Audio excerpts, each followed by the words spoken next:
दोस्तों, I welcome all of you on YouTube channel English by Nitish त्यागी।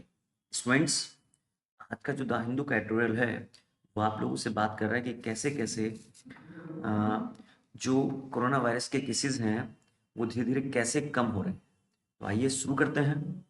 चीज़ों को last तक देखेंगे, वो कैब के साथ साथ पूरा हिंदी मीनिंग भी क्लियर करूंगा। आइए बात करते हैं। देखिए, आज का जो टाइटल है उसने क्या रखा है, ईजिंग ऑफ। अब ईज ऑफ बच्चों एक पूरा वर्ड होता है, क्या एक फ्रेज है, ईज ऑफ, किसी चीज का धीरे धीरे कम होना। जैसे हम लोग अब देख रहे हैं कोरोना वायरस के जो केसेस हैं वो धीरे धीरे कम हो रहे हैं, तो उसी के लिए कह रहा है कि भाई ईजिंग ऑफ हो रहा है, चीजें धीरे धीरे, मतलब जो केसेस हैं वो धीरे धीरे, जो परेशानी है वो धीरे धीरे क्या हो रही, कम हो रही है। तो आइए शुरू करते हैं। इंडिया कोविड-19 केसेस, इंडिया के जो कोविड-19 केस हैं एंड फर्टिलिटी, फर्टिलिटी का मतलब होता है मृत्यु दर। कि मृत्यु दर जो है, फर्टिलिटी रेट्स मतलब मृत्यु दर, कोविड-19 केस और जो मृत्यु दर है हैव फॉलन फ्रॉम मतलब नीचे गिरना, from the peaks reach in सितंबर। कह रहा है भैया जो सितंबर में एक पीक पर पहुंच गई थी, मतलब आपने देखा होगा कि सितंबर में जो डेथ रेट है, भाई जो फर्टिलिटी रेट है, मरने वालों की जो संख्या है वो भी बहुत ज्यादा थी। और आपने सितंबर में देखा होगा बहुत ज्यादा केसेस आ रहे थे, लगभग 1 लाख केसेस पर डे आ रहे थे। लेकिन अब क्या हुआ है, जो केसेस है वो कम हो गए हैं। तो कह रहा है कि भाई सितंबर में जो चीजें पीक पर थी, जो केसेस बहुत ज्यादा आ रहे थे और डेथ बहुत ज्यादा हो रही थी, वो वहां से अब कम हो गई है। Fallen from, actually fall from एक वर्ड होता है, पूरा एक फ्रेज है, फ्रेजल वर्ब है क्या, फॉल फ्रॉम, जिसका मतलब होता है नीचे गिरना। तो क्या बात समझ में आ गई होगी कि कोविड-19 केस और जो मृत्यु दर है वो जो सितंबर में पीक पर थी, सबसे ज्यादा केसेस जो आए थे वो अब क्या हो रहे हैं, फलन फ्रॉम, वो अब गिर चुके हैं। हैव फलन फ्रॉम प्रेजेंट परफेक्ट है भैया, कि अब वो नीचे आ गए हैं। आइए आगे बात करते हैं। देखिए क्या बोल रहा है, as 2020 draws to a close. Draw का मतलब वैसे तो खींचना होता है, लेकिन यहाँ पर मतलब है कि जो 2020 है भैया वो अब खत्म होने को है। ड्रा मतलब उसकी लाइन खींच चुकी है और वो अब क्या होने जा रहा है, वो खत्म होने जा रहा है। बाई 2020, बाई दिसंबर चल रहा है। Indians will look forward to. अब देखिए बच्चों, यहाँ पर एक पूरा फ्रेजल वर्ब है, look forward to. Forward to का मतलब होता है प्रतीक्षा करना। जब हम देखते हैं, सोचते हैं कि भाई आगे अब क्या होने वाला है, कि जो भारतीय हैं वो क्या करेंगे, वो लुक फॉरवर्ड टू करेंगे, वो प्रतीक्षा करेंगे किसके लिए, द न्यू ईयर, नए साल के लिए। भाई 2021 आने वाला है, किसके साथ, विद वेरीनेस। वेरीनेस का मतलब होता है बच्चों सतर्कता के साथ। भाई जैसे आप लोगों ने सब सतर्कता दिखाई है, बहुत चौकन्नापन आप लोगों ने दिखाया है, किसको लेकर, कोविड-19 केसेस को लेकर हम सब लोग अलर्ट रहे हैं। तो कह रहा है कि 2020 जो है खत्म होने वाला है और इंडियन जो है वो प्रतीक्षा करेंगे एक नए साल के लिए सतर्कता के साथ एंड एक होप के साथ। भाई उनको एक आशा भी होगी आफ्टर सफरिंग। भाई उन्होंने काफी जो है कष्ट उठाया है, सफरिंग मतलब कष्ट उठाना। One of the worst years in the history, कह रहा है इतिहास में ये जो 2020 है ना, वो वर्ष मतलब सबसे बेकार साल हुआ है। वर्ष मतलब सबसे बेकार, बैड वर्स वर्स्ट, वर्ष जो है सुपरलेटिव डिग्री है किसकी, बैड की। तो कह रहा है जो कठिनाई है वो सबसे ज्यादा हिस्ट्री में, भाई पूरे इतिहास में सारे सालों में से जो 2020 है वो सबसे वर्स्ट रहा है। और सब लोग क्या कर रहे हैं, वेरीनेस कर रहे हैं, सतर्कता के साथ भैया आशा करते हैं कि 2021 कहीं ना कहीं अच्छा होगा, ये कहने की कोशिश कर रहे हैं।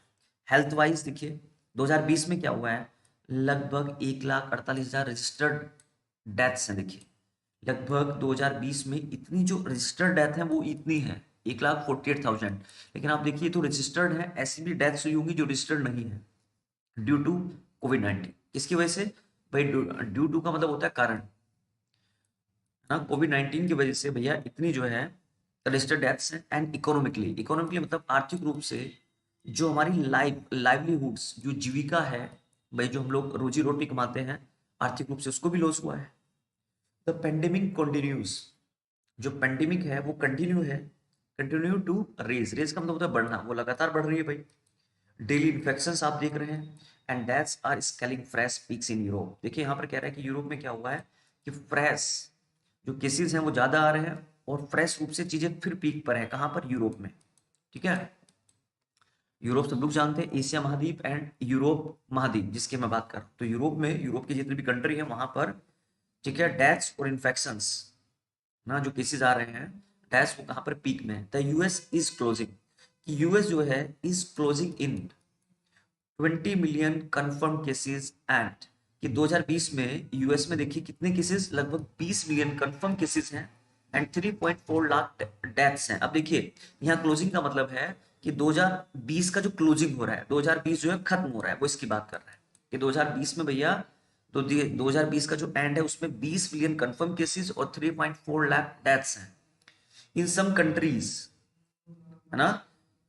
इन लेटिन अमेरिका, देखिए क्या बात कर रहा है, केसेस हैव, कि भाई अमेरिका की, लेटिन अमेरिका की जो कुछ कंट्री हैं उसमें क्या हुआ है, केसेस हैव रिमेन्ड हाई, वो अभी भी भैया केसेस जो है ना बहुत ज्यादा है, हाई बने हुए हैं एंड आर राइजिंग, और वो अभी भी बढ़ रहे हैं। ठीक है, ये 2020 की वो बात कर रहा था, ये लगभग इतने हो गए हैं। देखो 2021 का तो किसको पता नहीं है। इन कॉन्ट्रास्ट, इसके विपरीत, व्हाइल इंडिया स्टिल रजिस्टर्स, कि इंडिया में जो रजिस्टर्स केस हैं वो कितने हैं, the highest number of the daily infections and deaths in Asia, देखो कितनी बात कर रहे हैं। इसके विपरीत भैया एशिया में सबसे ज्यादा केसेस हैं इन्फेक्शंस के और डेथ्स के। भाई क्या बात कर रहा था, यूरोप में कहां पर बात कर रहा है, कि अमेरिका की बात कर रहा है, कि लेटिन अमेरिका में जो है ना केसेस और ज्यादा बढ़ रहे हैं। लेकिन एशिया महाद्वीप की अगर बात करें तो एशिया में सबसे ज्यादा केसेस कहां पर है भैया, इंडिया में है अभी भी जो रजिस्टर्ड है, और अभी भी वो हाईएस्ट नंबर बना हुआ है डेली इन्फेक्शन जो आ रहे हैं। The daily rate has come down significantly to a 7-day rolling average of less than 24,000 cases and 250 deaths between December 2022, 22-26। देखिए क्या बात कर रहा है, कह रहा है कि जो डेली रेट है वो कम डाउन हुए हैं, मतलब वो कुछ कम हुए हैं, हैज कम डाउन, नीचे आ गए हैं। सिग्निफिकेंट मतलब सार्थक रूप से, इंपॉर्टेंट रूप से 7 दिनों में, है ना। और एवरेज लगभग 24,000 से वो कम केस आ रहे हैं, वो ये बात कर रहा है। और 250 डेथ्स हो रही हैं, किसके बीच में, दिसंबर 20 से लेकर 26 की बात कर रहा है, कि 20 दिसंबर से लेकर 26 दिसंबर तक है, जो एवरेज केसेस हैं वो लगभग 24,000 से कम आए हैं, लेस देन है। और 250 जो है ना डेथ्स आई है बिटवीन, किसके बीच में, भाई इससे कम ही डेथ हो रही है किसके बीच में, 20 से लेकर दिसंबर 26 तक। From the peak of close to a lakh, कह रहे हैं कि ये चीजें जो है ना एक पीक पर थी, लगभग 1 लाख केसेस डेली आ रहे थे, आपको पता है सितंबर के आसपास में, और लगभग जो है ना 1,000 से भी ज्यादा डेथ हो रही थी डे इन द मिड सितंबर, कि भाई जो सितंबर का मध्य था, है ना। और अब केस क्या हो गए हैं, 24,000 केसेस जो है ना उससे भी कम आ रहे हैं, और भैया 250 से भी कम डेथ्स डेली हम लोग देख रहे हैं। लेकिन ये चीजें सितंबर में बहुत हाई थी, these are much lower number, कह रहे ये बहुत ज्यादा कम संख्या है कंपेयर टू द यूएस। अगर यूएस की बात करें तो उससे तुलना में भाई इंडिया में केसेस जो है बहुत कम है, वो ये कह रहे हैं। कंपेरेबली फीवर देन, अब देखिए कंपेरे मतलब तुलना, और कंपेरेबली के साथ हमेशा देन आता है, टू का यूज नहीं करेंगे। कह रहे कंपेरेबली वो कम है, फ्यूअर है, दो registered in large countries in Europe, कि भाई जो केसेस, जो बड़ी बड़ी कंट्रियां है ना इसमें यूरोप में, उनमें जो रजिस्टर्ड किए गए हैं वो इंडिया में उसकी कंपैरिजन में बहुत कम है, फीवर है ना के बराबर है, वो ये कह रहा है। एंड लेटिन अमेरिका में, किसमें, लेटिन अमेरिका में, इंडिया स्टिल टेस्ट इन मिडलिंग, इंडिया जो है ना अभी भी एक मिडलिंग नंबर में जो है ना, मतलब ज्यादा ना कम, ना तो वो ज्यादा टेस्ट कर रहा है, मिडिल का मतलब समझते हैं, एक मध्य रूप से वो टेस्ट कर रहा है। और कह रहा है 732 टेस्ट एंड 15.8 कंफर्म केसेस पर मिलियन पीपल, कह रहा है वो टेस्ट हो रहा है ना एक मध्य रूप से टेस्ट चल रहे हैं, ना तो ज्यादा कम है ना ज्यादा है, ना ज्यादा टेस्ट कर रहे हैं हम लोग। ये 732 जो है ना टेस्ट हो रहे हैं, और 15.8 लगभग 16 ही मान लीजिए, कि भाई 16 जो है कंफर्म केसेस आ रहे हैं किस पर, 10 लाख लोगों पर, मिलियन मतलब 10 लाख लोग, ठीक है। 10 लाख लोगों पर जो केस हो रहे हैं वो 732 टेस्ट डेली हो रहे हैं, और उनमें भैया लगभग 16 के आसपास जो है ना लोग डेली जो है ना कहीं ना कहीं कंफर्म केसेस आ रहे हैं, मतलब 16, देखो 10 लाख में से मतलब 16 लाख, 16 जो लोग हैं वो क्या आ रहे हैं, वो कहीं ना कहीं इन्फेक्टेड आ रहे हैं वायरस से, वो ये कह रहा है। और 10 लाख के हिस्से में भी देखो ये टेस्ट रेट तो बहुत कम है कहीं ना कहीं, कि 10 लाख लोग पर 732 ही क्या हो रहे हैं, टेस्ट हो रहे हैं। The testing number have fallen, कि जो टेस्टिंग नंबर है वो धीरे धीरे क्या हो रहा है, कम हो रहा है इन द पास्ट मंथ। मतलब पिछले कुछ महीनों में आपने देखा होगा 1-2 महीने से टेस्टिंग कम कर दी गई है, लेकिन पिछले जो सितंबर अक्टूबर था, आपने देखा होगा अगस्त में बहुत ज़्यादा टेस्ट जो है ना इंडियन गवर्नमेंट कर रही थी, बट द सिग्निफिकेंट ड्रॉप। लेकिन एक सार्थक रूप से जो गिरावट आई है, ड्रॉप आया किसमें, रिकॉर्डेड डेथ्स में। वो ये सजेस्ट करता है, मतलब जो डेथ्स है ना कम रिकॉर्ड हो रही है, वो ये सजेस्ट करता है, क्या सजेस्ट करता है, रेदर देन एक्सपीरियंसिंग, कि भाई हम लोग अब इस चीज का एक्सपीरियंस नहीं कर रहे हैं, किसका, कि भाई जो डेली जो है ना, कि डेली जो है केसेस है वो पीक पर हो, या डेली जो है ना डेथ्स ज्यादा हो रही है। इससे हमें एक एक्सपीरियंस ये हो रहा है कि लगातार जो गिरावट आई है, केस जो है कम आ रहे हैं, तो उसकी बजाय हम लोग जो है ना रेदर देन, वो हम लोग इस चीज का अनुभव नहीं कर रहे अब कि भाई केसेस जो है ना पीक पर हैं या डेथ ज्यादा हो रही है। Okay, India still remains in the, कि इंडिया बना हुआ है किसमें, एक डाउन फेज में सिंस द सितंबर पीक। आप देख रहे हैं सितंबर में बहुत ज्यादा केसेस आए थे, लेकिन अब भी देखिए 24,000 के आसपास डेली केसेस आ रहे हैं। तो क्या सितंबर पीक, सितंबर से ही पीक पर बना हुआ है इंडिया, एक डाउन फेज में है। भाई डेथ तो हो रही है ना, that the case and death curves are headed further south is a good sign for the health infrastructure. Health infrastructure देखिए क्या बात कर रहा है, कह रहा है कि ये जो केसेस हैं, दैट द केस, और जो डेथ का कर्व है, आर हेडेड। हेडेड का मतलब वैसे तो बढ़ना होता है, कि जैसे ये चीजें अब आगे बढ़ रही है ना, है ना, भाई जितनी डेथ्स हो रही हैं, केसेस आ रहे हैं, तो इसके इसके ही कॉन्टेक्स्ट में वो बात कर रहा है कि साउथ में ना क्या हो रहा है, एक अच्छा साइन है। साउथ में आप देख रहे हैं थोड़ा सा केसेस कम आ रहे हैं। भाई साउथ एरिया जो है इंडिया का, वहां पर थोड़ा केसेस कम है, कि कह रहा है साउथ एक अच्छा साइन है हम लोगों के लिए, एक अच्छा प्रतीक है कि वहां पर लोगों की हेल्थ का जो इंफ्रास्ट्रक्चर है वो थोड़ा ठीक है वहां पर, कि भाई साउथ में चीजें थोड़ी सी ठीक है, वो ये कहने की कोशिश कर रहा है। While no other barring, barring का मतलब होता है छोड़कर, कि जबकि क्या करें, कि कोई दूसरी कंट्री नहीं है किसको छोड़कर, यूएस को छोड़कर हैज रीच्ड, मतलब कहीं ना कहीं भाई दूसरी कंट्री कोई ऐसी नहीं है यूएस को छोड़कर कि भाई यूएस के बराबर जिसमें केस हो, या यूएस को वो क्रॉस करके भी हो पर डे पीक में। मतलब पर डे जितने भी वहां पर केसेस आ रहे हैं, तो ऐसे इतने केसेस किसी दूसरी कंट्री में नहीं है, और ना ही किसी दूसरी कंट्री ने उसको क्रॉस किया। नियरली 1 लाख केसेस, लगभग क्या 1 lakh cases that India registered. और इंडिया ने जो रजिस्टर्ड किया था वो सितंबर में किया था। इंडिया में जो केसेस थे वो सितंबर में थे। अब देखो 1 लाख केसेस नहीं आ रहे हैं, लेकिन आपने देखा होगा यूएस में पर डे 1 लाख केसेस, है ना, और ये काफी लंबे समय तक चला है यूएस में। The lower number of the cases registered recently, कह रहा है कि अब जो है ना बहुत कम संख्या में केसेस रजिस्टर्ड किए गए हैं। Even as the country eases its physical distancing measures and, देखिए बहुत अच्छी बात बोल रहा है, इवन जो कंट्री है उसने ईस्ट का मतलब होता है ढिलाई दे दिया था, उसने कुछ थोड़ा सा ढिलाई दे दी थी फिजिकल डिस्टेंसिंग में। भैया आप देख रहे हैं इंडिया के अंदर बहुत सारे लोग हैं जो फिजिकल डिस्टेंसिंग नहीं कर रहे। एंड ट्रेवल रिस्ट्रिक्शंस में, अब देखो सब लोग ट्रेवल कर रहे हैं, है ना, और अच्छे से ट्रेवल कर रहे हैं। मैं देखता हूँ, आप लोग भी देखते हैं कि बहुत सारे लोग हैं जो मास्क भी यूज नहीं कर रहे। और कह रहा है went through a festive season might come as a surprise. वो देखो इंडिया में जो है ना, आपने देखा होगा दीपावली, दशहरा, ये सारे फेस्टिव सीजन हुए हैं, ये भी आया था, और इससे क्या हुआ, एक सरप्राइज हुआ है, जबकि जो है ना केस बहुत ज्यादा बढ़ने चाहिए थे, आपने देखा होगा एज ए सरप्राइज्ड।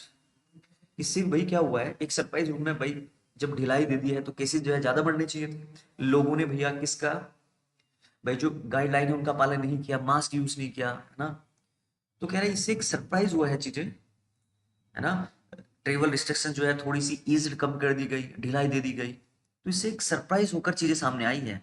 केसेस बल्कि ज्यादा बढ़ने चाहिए थे, लेकिन वापस केसेस क्या हो रहे हैं, कम हो रहे हैं। बट एज वायरोलॉजिस्ट, वायरोलॉजिस्ट होता है बच्चों, जैसे ये वायरस है ना, तो वायरस के जो वैज्ञानिक होते हैं, विषाणु वैज्ञानिक होते हैं, उनको वायरोलॉजिस्ट बोला जाता है। ओके, कह रहा है कि एक वायरोलॉजिस्ट जो है ना, विषाणु वैज्ञानिक है जैकब जून, और कौन, एमस सेसध्री हैव आर्ग्यूड, उन्होंने इस चीज पर टिप्पणी की है, उन्होंने इस चीज पर बहस की है। क्या कहा है कि the peeking in the September denoted, कि भाई जो सितंबर में ये चीज पीक पर थी ना, ये चीज ये दिखाती है कि जो पेंडेमिक है wide spread nature in urban, कि जो ये बीमारी है, जो महामारी है, वो फैली है, ठीक है, उसकी जो नेचर है वो वाइड स्प्रेड नेचर है किसमें, अर्बन में। अर्बन मतलब शहरी, और जो छोटे छोटे कस्बे हैं सेमी अर्बन एरियाज में, and was reflected even more apparently. कह रहे ये चीजें स्पष्ट रूप से जो है ना रिफ्लेक्ट हुई थी, दिखी थी किसमें भैया, जो आईसीएमआर का सीरो सर्वेज हुआ था, क्या जो सीरो सर्वेज हुआ था उसमें चीजें एकदम क्लियरली दिखी थी कि भाई जो कोरोना वायरस है वो अर्बन एरिया में, शहरी एरिया में फैला हुआ है, और जो छोटे छोटे कस्बे हैं उनमें ज्यादा ये फैला हुआ है। ये स्पष्ट रूप से दिखा था, अपेरेंटली मतलब स्पष्ट रूप से, रिफ्लेक्टेड मतलब प्रतीत हुआ था, चीजें दिखाई दी थी। दीज सीरो सर्वेज, ये जो सर्वे हुए हैं जो आईसीएमआर ने, आईसीएमआर एक्चुअली एक संस्था है जो ये देखती है, जिसने जो भाई ये देख रही है कि कहाँ पर कितने जो है ना केसेस निकल रहे हैं, है ना, किसका ट्रीटमेंट होना है ना। रिवील्ड का मतलब होता है डिस्क्लोज करना। ये जो सीरो सर्वेज है इसने खुलासा किया a much higher number of undetected infections, कि भाई बहुत बड़ी संख्या में ऐसे भी इन्फेक्शन थे जिनको डिटेक्ट किया ही नहीं किया गया, मतलब लोगों को वायरस हुआ है लेकिन वो उनका पता ही नहीं लगा है। अनडिटेक्टेड का मतलब होता है जिनका पता नहीं लगा है, डिटेक्ट मतलब पता होना। तो उस रिपोर्ट ने ये भी बताया है, इससे ये भी खुलासा मिला है कि बहुत बड़ी संख्या में ऐसे इन्फेक्शन थे जिनका पता ही नहीं लगा है। एंड मैनी ऑफ दैम, और उनमें से बहुत सारे क्या थे, एसिम्पोमेटिक थे, है ना। सिम्टम समझते हैं ना, मतलब एसिम्पोटोमेटिक थे, बहुत सारे लोग ऐसे थे उनमें जो, जिनको कहीं ना कहीं लक्षण थे बच्चों, है ना, लेकिन उनका पता ही नहीं लगा है बिफोर द सितंबर पीक। किससे, सितंबर पीक में आने से पहले ही। एज द वायरस रेवेज्ड, जैसे कि वायरस ने रेवेज किया, तबाह किया किसको, अर्बन सेंटर्स को। अर्बन मतलब समझ गए ना, शहरी सेंटर्स को। शहरों में आपने देखा होगा ये कोरोना वायरस बहुत ज्यादा इसके पेशेंट मिले हैं, और ये फैल गया कहाँ पर, रूरल एरियाज में भी। फिर आपने बाद में देखा, है ना, अक्टूबर नवंबर में आप लोगों ने देखा होगा जो पेशेंट मिले थे कोरोना वायरस के, वो फिर गांव में भी मिलने लगे हैं, रूरल एरिया में मिले हैं।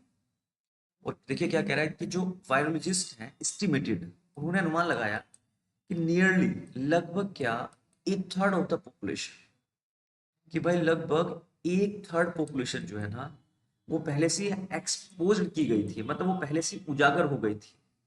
कैसे उजागर हो गई थी, इंडिकेटिंग, इंडिकेटिंग का मतलब होता है प्रतीत करते हुए, दिखाई देते हुए, इशारा करते हुए, दैट का half of the herd immunity level, कि लगभग जो लोगों का हियर्ड इम्यूनिटी लेवल जो है उसे आवश्यकता थी टू एंड द स्प्रेड। भाई आप लोगों ने देखा होगा लोगों का जो हर्ड इम्यूनिटी था, कि लोगों में हाफ हर्ड इम्यूनिटी की जरूरत होती है, ये जो ये जो बीमारी है ना वो जो फैल रही है उसको एंड करने के लिए। Had already been reached by mid सितंबर। देख रहे हैं, कह रहा है ये चीज जो है ना मिड सितंबर तक जो है ना फैल गई थी। और देखो इस चीज से भी पता लगा है कि लोगों में कम से कम हाफ, आधी हर्ड इम्यूनिटी होनी चाहिए, जिससे स्प्रेड को क्या किया जा सके, फैलने से रोका जा सके, कहीं ना कहीं एंड किया जा सके। तो ये कह रहा है कि लोगों में जो है ना इम्यूनिटी के बारे में भी लोगों की पहले ही पता लग गया था, और ये चीज पहले ही एक्सपोज हो गई थी, ठीक है ना, कि लोग के अंदर कितनी हर्ड इम्यूनिटी है। हर्ड इम्यूनिटी होती है जिससे भैया आप लोग, अगर किसी को कोरोना वायरस है और उसकी हर्ड इम्यूनिटी अच्छी है तो वायरस उन पर अच्छे से जो है ना, वायरस उनको अफेक्ट नहीं कर पाता। अगर किसी की भाई जो इम्यूनिटी पावर है वो अच्छी है तो उसको कोरोना वायरस जो है ना, उसको कोरोना बहुत लेट होगा, उसको कोरोना वायरस उस पर अफेक्ट ही नहीं कर पाएगा। तो कह रहा है कि लोगों की हर्ड इम्यूनिटी भी दिख गई थी भाई कि वो कैसी है, और हाफ, आधी हर्ड इम्यूनिटी की जरूरत होती है। तो भैया सब लोग परेशान हो रहे थे, देखो कि लोग में हर्ड इम्यूनिटी कमजोर है ना, बार बार ये चीजें निकल कर सामने आ रही थी। दिस एक्सप्लेन्स, कह रहे ये चीज एक्सप्लेन करती है कि जो डेली केस हैं और जो मृत्यु दर है, फर्टिलिटी मतलब जो मृत्यु दर है वो कम क्यों रहती स्टिल लो। कि भाई ऐसा लग रहा था कि लोगों की, जो लोगों के अंदर क्या ना, आधी प्रतिरोधक क्षमता भी नहीं है, ठीक है ना। एंड ऑल्सो सजेस्ट, और उन्हें ये भी सजेस्ट करती है कि that after India begins it vaccination, कि भाई देखिए कि इंडिया में जब शुरू हो जाएगा बिगन्स, इसमें जब जो वैक्सीनेशन है भाई, टीकाकरण है, उसके बाद भी द द एपिडेमिक, जो महामारी है, should ease further and could become क्या, एंडेमिक। देखिए क्या बात कर रहा है, बहुत अच्छी बात कर रहा है, ध्यान से मेरी बात को सुनेंगे।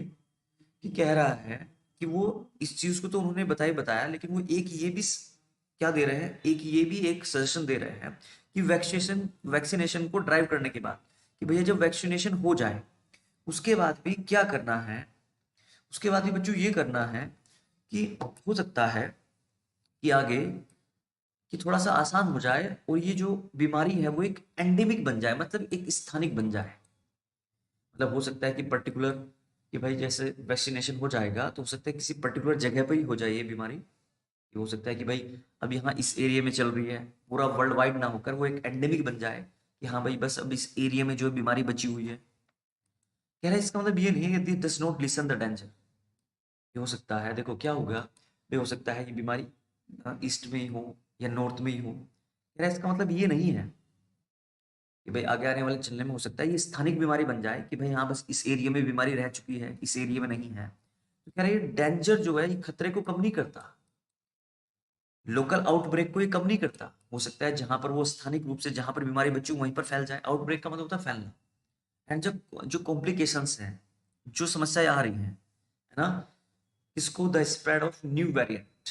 अब देखो आप लोग सब जानते हैं कोरोना का एक जो कोरोना वायरस है उसका एक नया रूप भी आया है। वेरिएंट मतलब डिफरेंट टाइप्स। कहाँ पर? एब्रोड में। अभी इंडिया के अंदर ये सुनने को नहीं आया। अभी आपने देखा होगा चाइना में एक दूसरी तरह का वायरस भी फैल रहा है। ये कह रहा है कि भाई ये जो खतरा है ना फैलने का, वो एक न्यू वेरिएंट का, न्यू जो वेरिएंट्स हैं, अलग अलग तरह का जो वायरस फैल रहा है एब्रोड से, कि अभी वो कम नहीं करता इस चीज को। अब देखो क्या होगा कि भाई हो सकता है आने वाले समय में जो चाइना है, चाइना से जो फ्लाइट के थ्रू लोग यहाँ पर आ रहे हैं, तो उससे अब जो वहां पर नया वायरस आया है वो वायरस यहाँ के लोगों में फैल सकता है। कि हो सकता है ये बीमारी आगे स्थानिक बन जाए लेकिन ये खतरे को कम नहीं करता। The standard safety measures mask wearing. कह रहा है जो स्टैंडर्ड है भाई जिससे हम लोग सुरक्षित रह सकते हैं, सेफ्टी के जो स्टैंडर्ड्स हैं, मास्क पहनना और हैंड हाइजीन, हाथों की साफ सफाई रखना, भाई सैनिटाइजर यूज करना, एंड अब्सेंस ऑफ क्राउडिंग। और भैया जहां पर क्राउड ना हो, है ना, क्राउड की अनुपस्थिति, क्राउड की अनुपस्थिति मतलब सॉरी एब्सेंस, क्राउड की अनुपस्थिति, and renewed testing and tracing must remain. कह रहा है जो टेस्टिंग है वो लगातार चलनी चाहिए और जो ट्रेसिंग है वो भी लगातार होना चाहिए। ठीक है ना। और ये चीजें लगातार, कि मास्क पहनना चाहिए और हाथों की साफ सफाई रखना चाहिए और क्राउड एक जगह इकट्ठी नहीं होनी चाहिए, उसकी एब्सेंस होना चाहिए, कि ये चीजें फिर भी बनी रहनी चाहिए। वो ये कह रहा है कि भाई केसेस कम हो रहे हैं, इसका मतलब ये नहीं है कि हम लोग जो है ना मास्क यूज करना बंद कर दें, है ना, हम लोग जो है ना ट्रेसिंग करना बंद कर दें या फिर टेस्टिंग करना बंद कर दें। टेस्ट भी होना चाहिए और ट्रेसिंग भी होना चाहिए, पता लगना चाहिए किसको कोरोना वायरस है किसको नहीं। उम्मीद करता हूँ स्टूडेंट्स आज का जो एड्रो है वो क्लियर हुआ होगा। मिलते हैं नेक्स्ट वीडियो के साथ, तब तक के लिए take care and bye bye all of you.